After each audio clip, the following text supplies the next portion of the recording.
Penguin Random House Audio presents The Tower by Flora Carr. Read for you by Kristin Atherton. Summer. From far away, she looks like a roosting bird. She squats, her cloak spread out over the grass on either side.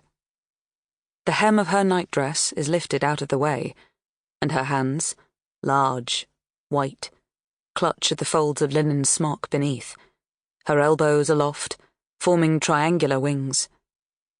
Her neck is bent towards the ground, like a water bird peering beneath a wave. Dawn is breaking as Mary empties her bladder onto the damp grass. When she is done, she wipes her hands on her front, like a butcher smearing away the day's blood. Her women, who have been shielding her from the men, now run to her side. In normal times, there would be a gaggle of jewelled noblewomen to accompany her, women who have known Mary since she first sailed to France as a child. But these two women are professional companions, chamberers of mean parentage, conveniently obscure. Mary's skeleton staff for the days ahead, for what lies beyond the water. The three women stand at the edge of the loch, its surface burnished gold with the reflected sunrise. The first chamberer is Marie de Courcelles, or Cuckoo. Cuckoo. Cuckoo is a scowling Frenchwoman who traded the warmth and elegance of her homeland for the Scottish court 5 years ago. She is in her mid-20s, blonde and pink-faced, as though she has been leaning over a steaming pot. There are stray, broken veins on her nose, from a sunburned adolescence and an adult fondness for drink. The second woman is Jane, or Jean, or Janet, depending on the name she gives you. She is young and Scottish, and has only been with Mary for a short time. Her face seems at once familiar and forgettable, unless you meet her eyes. She is like a wren, small, quick, dark. While Cuckoo is known for her frankness, her hot passions, Jane's thoughts belong only to herself and her God. Mary is shivering. She wraps her cloak tight around her body and turns. Her belly protrudes, a swollen pillow of flesh, bigger than expected for a woman claiming to be only a month into her pregnancy. This will be her second child, and already she's afflicted with the same morning sickness that plagued her previously. There's a sour reek of piss, mingled with Mary's breath, hours-old vomit. She begins to cry. She cries easily, especially now, and tells her women she cannot stand it. She cannot speak or breathe without regurgitating the stench of her last meal. Her throat is still burning. Jane reaches into her bodice and pulls out a sprig of lavender, warm from her skin, and waves it in front of Mary's nose. Cuckoo trumps her with an orange studded with cloves, a gift from Mary herself in better times. The men are there. Cuckoo, who still speaks little of the Scots language, has both the innocent boldness of a child and the protective hostility of a foreigner. She stares them down with contempt. Jane, eyes lowered, wants to caution her. She says nothing. In her palaces, Mary moved like a courtesan, or an artist's model, arching her back, supple-boned, tilting her head, pouting her mouth, playing with loose strands of hair, biting her bottom lip as she read, touching herself, her neck, her chest, her wrists, trailing fingers across bare skin as though lost in thought, aware always of the eyes on her. Now she coughs up bile on the grass. Now she sniffs under her armpits. Now she walks away from a puddle of her own piss, her cloak trailing. Her nightgown is ripped, and she does not care.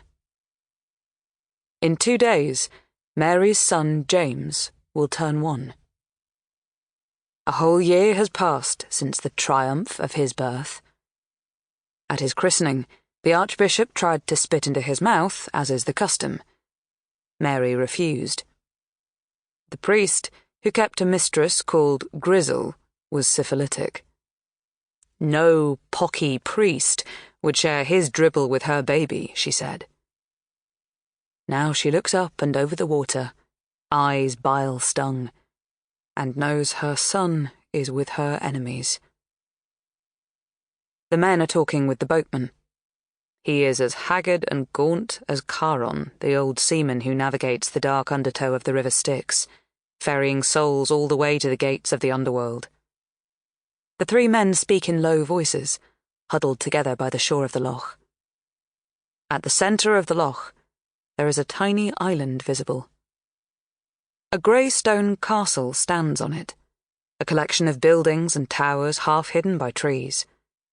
Old-fashioned, square, brutish. Haunted, too, by men and women butchered there during a siege 2 centuries ago. Mary has been here before. She remembers the castle, the cold interior. In some places the water is almost lapping at the walls outside, like a jealous beast, hungry and covetous. Cuckoo accompanied her here once, 3 or 4 years ago. God's blood, not this place, Cuckoo says, but only Jane hears. The boat is ready.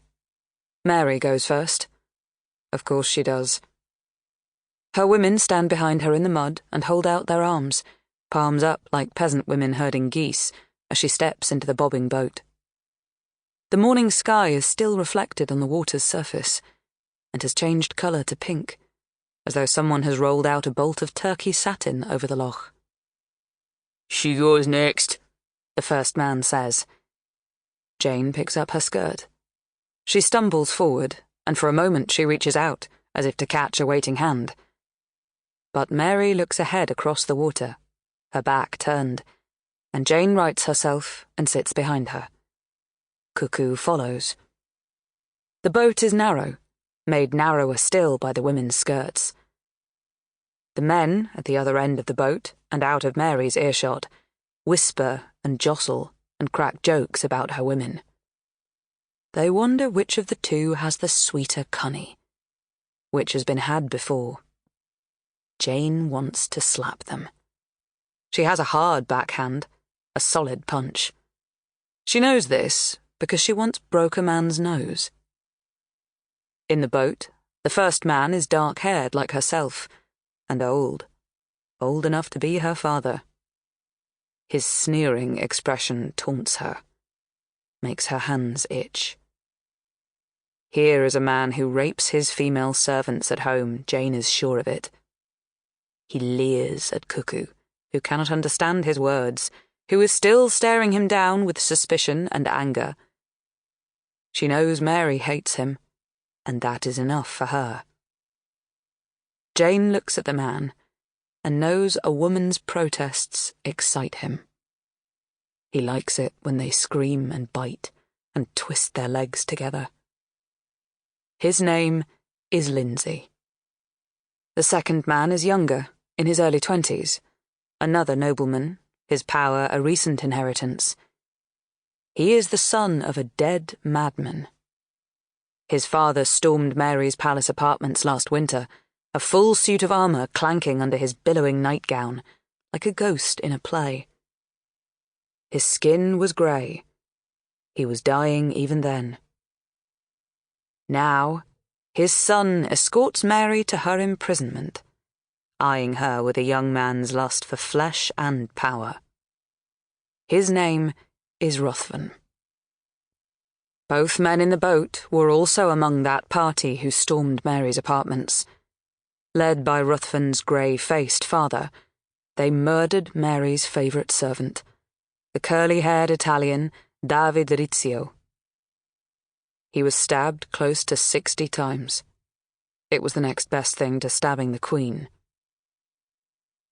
The heavy oars slide in and out of the water, Sample complete. Ready to continue?